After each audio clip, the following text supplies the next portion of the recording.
Hey, Tumwater Church family, it's Pastor Jacob. Hope things are going well for you. It's Monday night. I have been here just a few minutes ago. I did my reading for our 7-day Bible reading plan that I put out. If you don't know what I'm talking about, you can go to our church's website under the sermon tab, and there you'll find like a 7-day Easter Bible reading. This week's Bible reading was Genesis chapter 3, verses 1 through 24.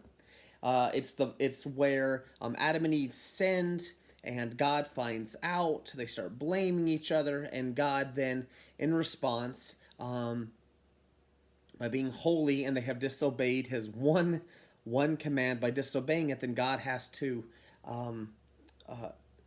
begins to punish them, and so He turns to the serpent, who is Satan.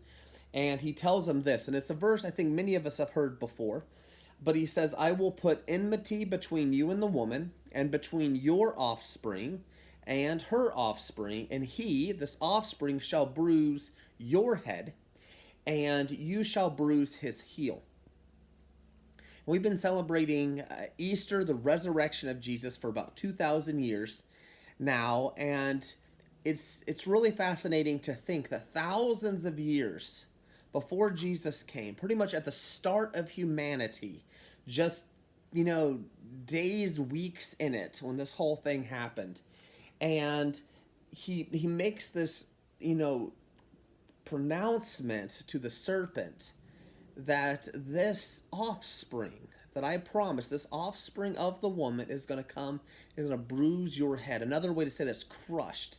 He is going to literally stomp on your head. And you as the serpent, the only thing you're going to be able to do is to bruise his heel. And it's really cool, I think, that we celebrate the resurrection of Jesus. But if we go back and we think about this, God had the resurrection of Jesus planned from the beginning. Because he doesn't say the offspring is going to crush your head, but you are going to kill the offspring. No, he says the offspring is going to crush you as the serpent. But you, all you're going to manage is to bruise his heel. And so 2,000 years ago, Jesus lived among us. He lived a perfect life, and he was unjustly punished. He was unjustly killed and murdered. And there on that cross, he bore the sin of mankind. And what that is he was bruised by the serpent there. By the sin and the evil there, Jesus took the punishment. But see, we know he was only bruised because 3 days later, Jesus rose again. And I think as we're doing the Bible reading, it's really cool that God had this whole thing planned out. And in the midst of whatever we are going through now, if God can accomplish a plan that was thousands of years in the making, we can trust that he still has a plan now in the midst of what is going on. So this week, turn to Jesus.